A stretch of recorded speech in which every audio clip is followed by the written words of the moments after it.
by the Israel Defense and Security Forum, IDSF. In Hebrew, our name is Habitchonistim. IDSF is the leading Israeli organization advocating for strong, strategic, national security-oriented policies. Our movement consists of more than 20,000 people here in Israel, including many reserve officers and operators from all branches of the Israel Defense Establishment, who believe that strong national security and staunch Zionism are necessary for Israel to be the eternal homeland of the Jewish people.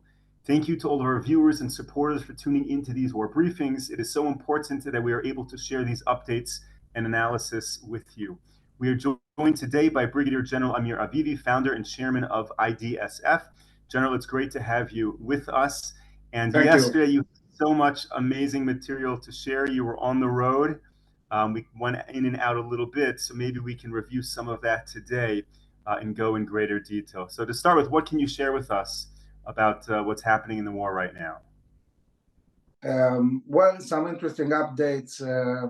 We've heard recently Iran is going back to enrichment and enriching more uranium. So while keeping us busy with its proxies and keeping the world busy with the Houthis in the Red Sea and Hamas and so on, Iran is continuing to move forward with its nuclear plans, and it's something that we need to take in account, but the whole globe needs to take in account because this is very, very dangerous for the world and the regional stability.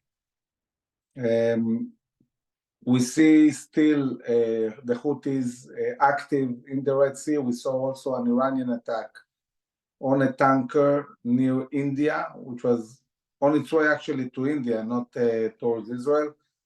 And we saw also something that I've been talking a lot about in the last 2 years, Iranians even threatening to close Gibraltar straits. We've seen them very active in North Africa, trying to undermine Morocco, weaponizing Polisario, which is the organization fighting Morocco. We definitely see a strategy, Iranian strategy, that is trying to control world trade by controlling the main straits, the Hormuz straits, Bab el-Mandab, and Gibraltar. And again, this is a global threat. This is not just about Israel. We've seen in the last day the IDF attacking more and more in Lebanon, mainly all the positions that are along the border, a few kilometers from the border inside, in order to push Hezbollah back. Any force that is near the border, Israel is attacking in a very planned and consistent way, pushing Hezbollah north. It's not north of the Litani, it's not 1701, which Israelis are discussing, but it's definitely something important, because if we manage pushing Hezbollah even 4 or 5 kilometers north, this might impact the ability of Israel to bring the citizens back to their homes in the north. Today, we heard that the Minister of Strategy, who was also Israel's ambassador in Washington, is flying to the US, mainly to discuss the shipment of munitions to Israel. We have seen a flow of hundreds of planes and ships that were sent, but there is some concerns how fast these munitions are arriving to Israel. And this is why Ron Dermer is flying to Israel. Israel is discussing different platforms they want to get. It was published that we asked for Apaches, which we didn't get a consent yet, and this is something that probably will also be discussed. In Gaza, the ground incursion continues. In the north, the Givati Brigade is attacking in an area called Daraj Tufah, which is the last really position in the north that we haven't taken yet. It's exactly in front of the town of Kfar Aza, and the Givati Brigade is fighting there. At the same time, we have a whole division attacking the central camps in the center of Gaza, and we have a whole division with many brigades attacking in Khan Yunis and moving forward. We've seen in the last 2 days fierce Air Force attacks on the center and the south of Gaza, and overall we see a determination to destroy Hamas. The army is looking and planning in the very long term how to deal with Gaza. It's already planning the phase which will be after the phase we take control and destroy Hamas capabilities. Then we'll have a long time that we'll need to clean up the Gaza Strip. The army is planning at least a year and a half of continuous operations with brigades inside Gaza in order to really clean Gaza from all presence of terrorists and infrastructure. It's a very long term. But as we are moving into Gaza, of course, there is more and more thinking about how we're going to change reality in the north.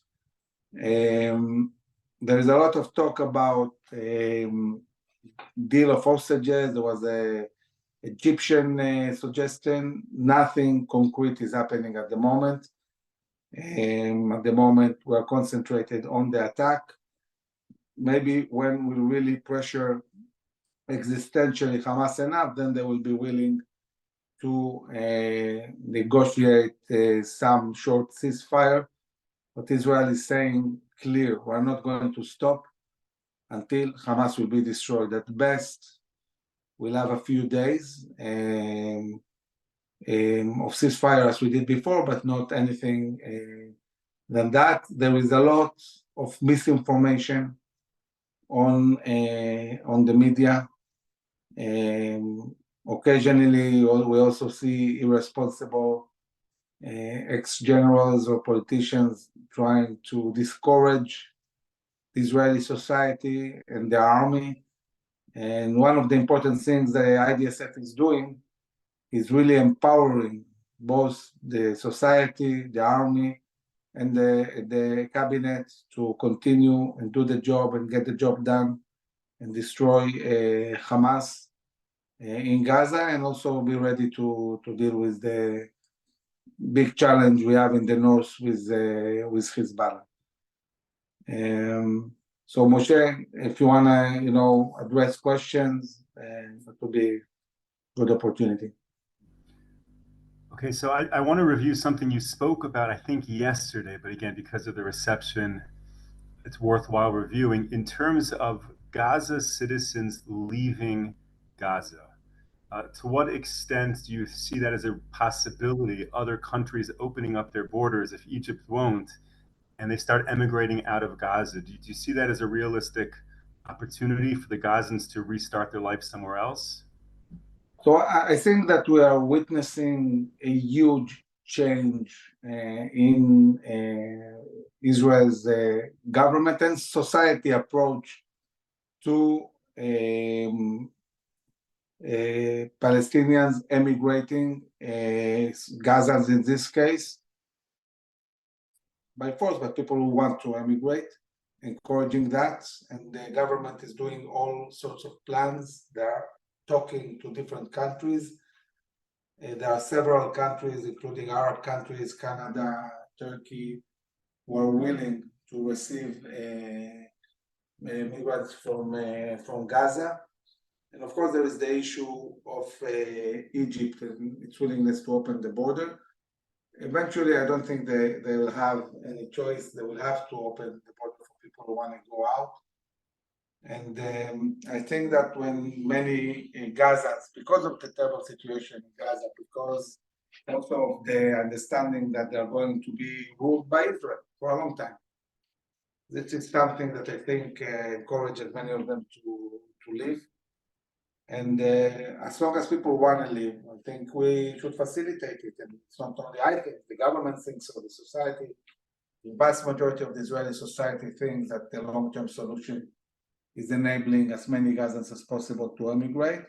As long as they are doing it voluntarily and they want to go, we won't, of course, force anybody to go, but I think there will be huge migration from Gaza. And then in terms of the Egypt border and the Rafah crossing, can you hear me now? Hello?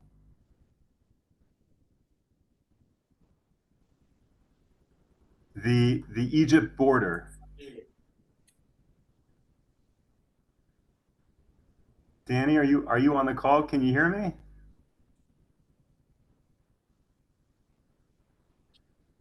I try to get your.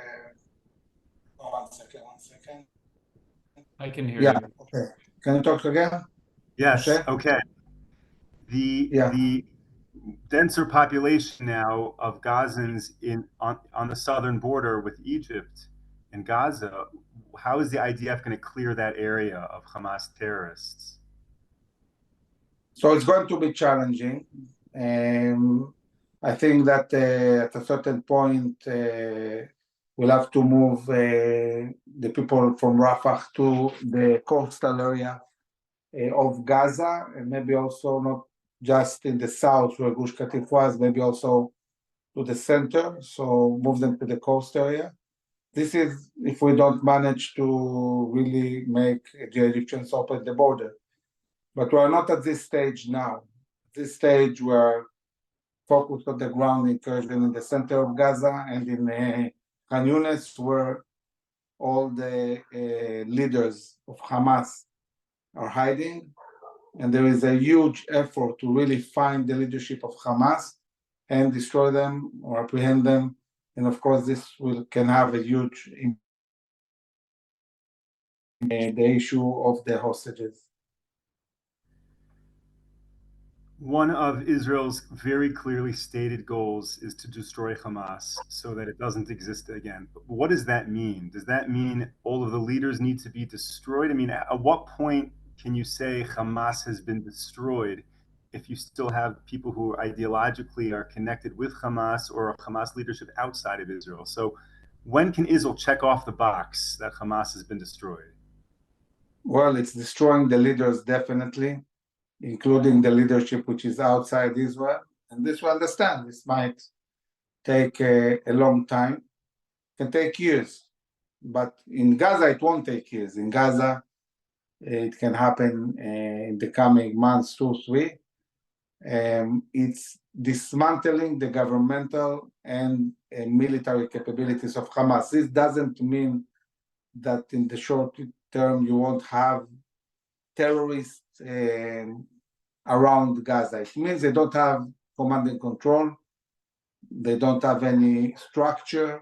They don't have a way to talk with each other. So I can say that, for example, Hamas today has zero control over the north of Gaza. They cannot even talk to the people.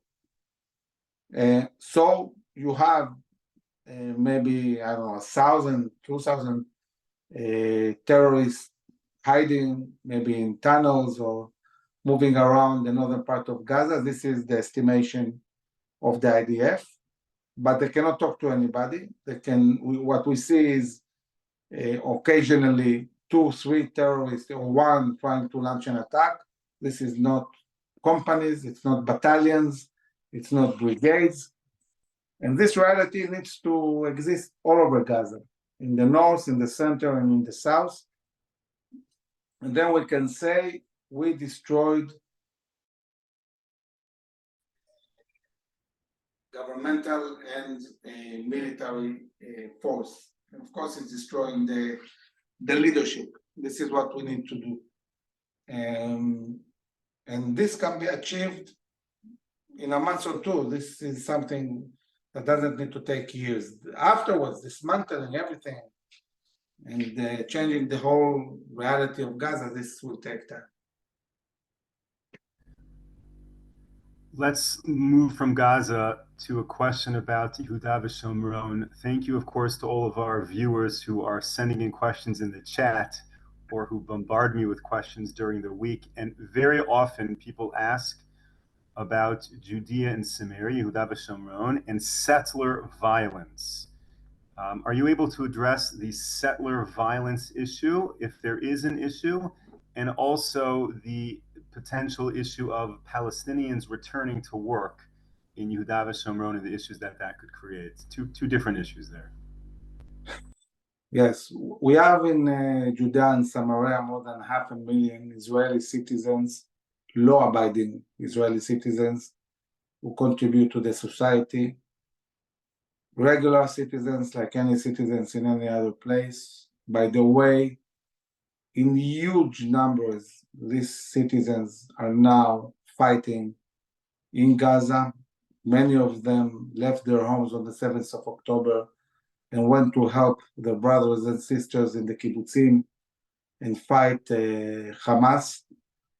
This society, overall, the people who live in Judea and Samaria, a third of them are religious Zionists, a third of them are secular people who basically looking for a better life, more affordable houses in nice places with nice views. And a third of the people who live in Judea and Samaria are Haredim, which mostly live in the big cities, not in small towns, cities like Beitar, for example.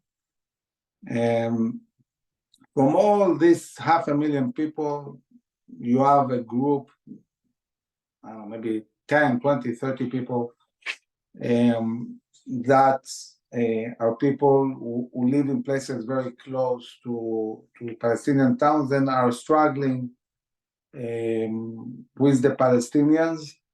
In the last year, today it was published that there was 50% decrease, not increase, decrease in incidents between these settlers. When I say incidents, it doesn't necessarily mean that the problem are the Jewish settlers. Might be in some occasions, but in many times it's them trying to deal with a place where 51% support Hamas and almost 100% support the massacre that happened to our kibbutzim. This is a very radicalized society, the Palestinian society. There is a fight on the ground, and these guys are fighting. So a few people that are being surveilled by Bet were kind of right-wing anarchists.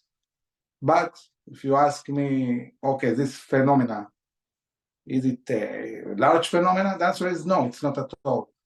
And both Benny Gantz and Netanyahu and the Minister of Defense addressed this issue in the last weeks and said loud and clear, there is no such thing as settlers' violence. It's like saying New Yorkers' violence or saying Chicago violence. There's no such thing.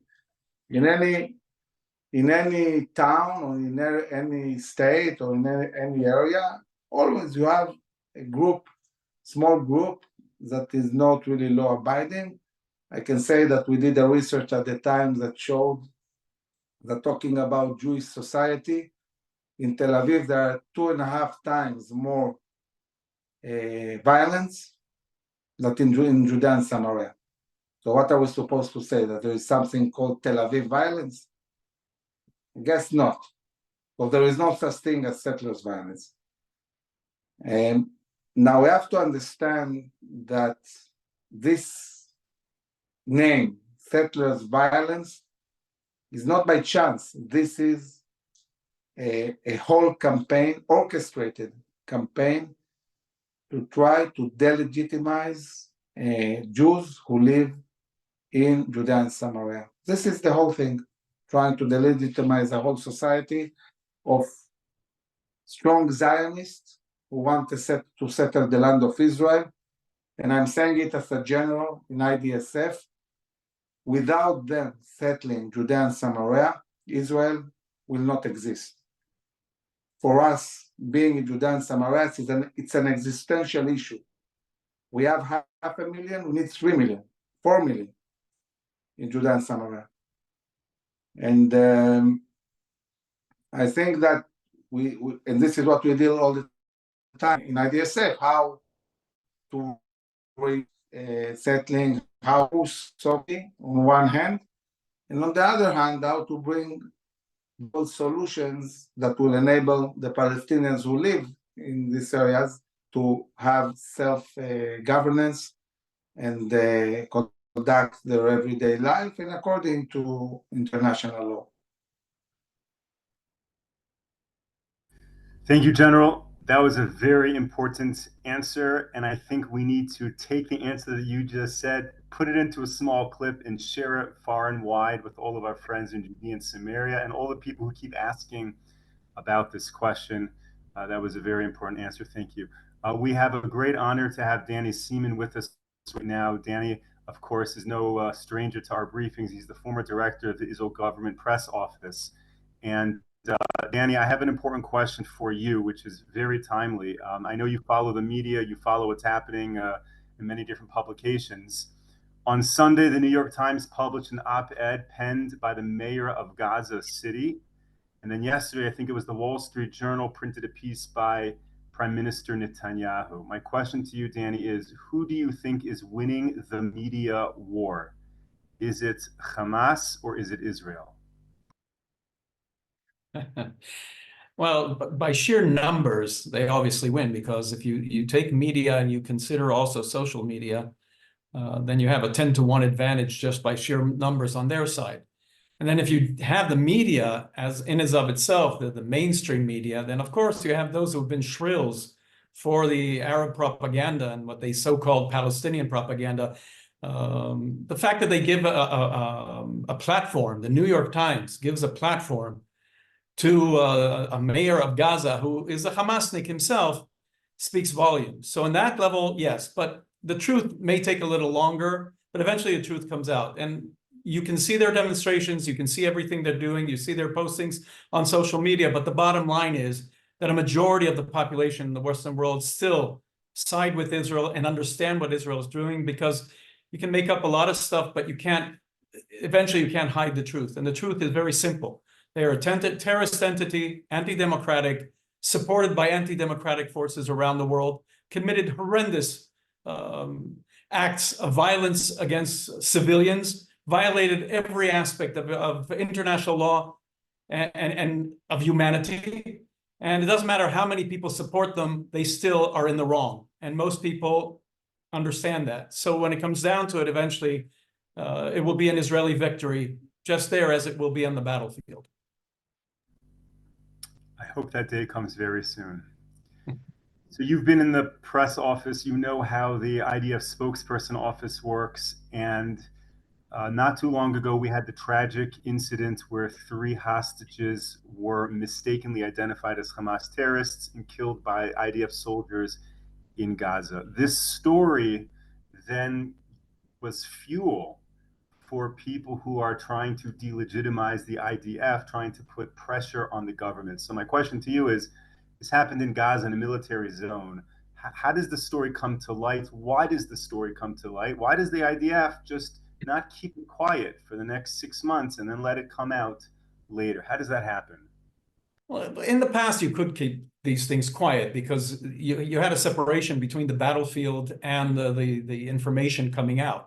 To a large degree, we're preventing journalists from going into Gaza at the moment, something that I was supportive of back in some of the operations when I was with the IDF, with the, not the IDF spokesman, with the government press office, because the presence there limits our behavior and our ability to conduct ourselves in the war zone, knowing that the journalists are there, not to hide anything, but they go into the midst of things and then they point the finger at us if they choose to be there.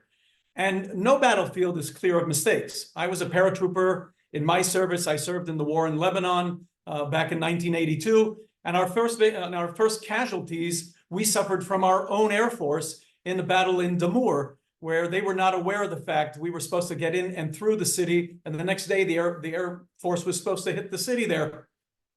But we got stuck in there because one of our commanders made a mistake and went through the center of the town instead of around it. And we took we took RPGs and fire from all directions.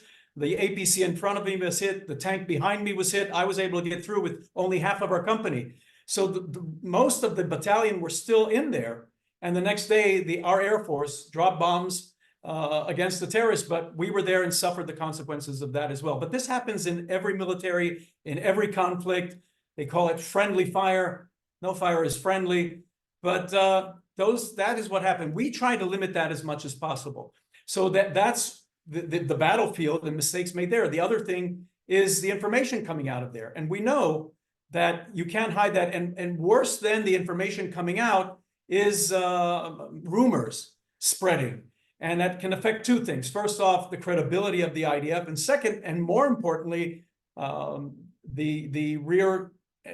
home front and what people feel at home. And you don't want to weaken the resolve of the public here. So usually the rumors are much worse than the realities. So we try to keep it as honest and as real as possible. And in this case, we very quickly knew and understood what had happened there. The information came out only after the IDF was able to investigate it and understand what the circumstances, or at least what led to the circumstances, and it was still investigated afterwards. And in all, this benefited us in two ways. First off, people had, as difficult and as painful as the information was, they had the facts. And then in the future, if anybody, I mean, they always question us, but when they question us, we can always say, look, when we have information, we do provide it and tell the truth every time. We will address the facts when we have them. If you look at other circumstances, one of the things the IDF does, which has always been, and it continues to be a mistake in my eyes, is we always tell journalists when they come with accusations, especially things that supposedly we did, and what we know we may not have been involved in it, say that. Don't say we'll check. And in the meantime, the media is not waiting. They have a news cycle. They go out and they publish information, and they'll say that the IDF is checking, and then cater to what the terrorists are saying and say the IDF did this. And until the truth comes out, a lot of damage is done to Israel. And I mentioned this in a previous briefing that I gave. So in this case, I think it's good that the IDF is letting the information come out the moment we have full information. And I think we should continue doing that. Danny, let me ask you, since your days in the IDF spokesperson unit and the government's press office, has Israel's public relations gotten better or worse? I laugh because that's the thing that we've always been saying. Not better or not worse. It's very much the same. The only advantage I saw was back 11 years ago. It was the first time it wasn't that we even used social media. It was that a lot of students came to our aid, and they operated on the social media platforms. And for the first time, this I said to the Prime Minister afterwards, I saw in my 30 years, I saw a game changer. And this is where the public got involved. And they're very much in the heat of it at the moment. At that time, I told the government that we should take a step back, provide information and guidance on what we should be focusing our attention on, but let the public do it. And anybody listening here are very much part of that. When you have the information, share the information that you have from Israel, that the exponential influence of the information getting out there for those who want it. You can't argue and you can't debate and you can't beat anybody who's totally on their side the same way as they can't convince us. But a majority of people, about 60% of people, don't know what's going on. And if they only get the one side, then they'll think that that's the truth. And we have to be ardently on our side and the facts that we have on our positions and let people know what those are. And I think that when people have the truth favors the state of Israel and the Jewish people. Amen. Danny, thank you so much for Just joining. one thing I forgot to say in the beginning, Merry Christmas and Happy New Year to all our Christian followers and anybody celebrating. We should have had you on yesterday. We're a day late. Thank you so much, Danny. Thank you, Brigadier General Amir, Avivi. Thank you, of course, to all of our viewers, all of our supporters for tuning in to this briefing and our previous briefings. We will be back with you tomorrow, 10 a.m. Eastern Time. Stay safe, stay strong, everyone. Take care.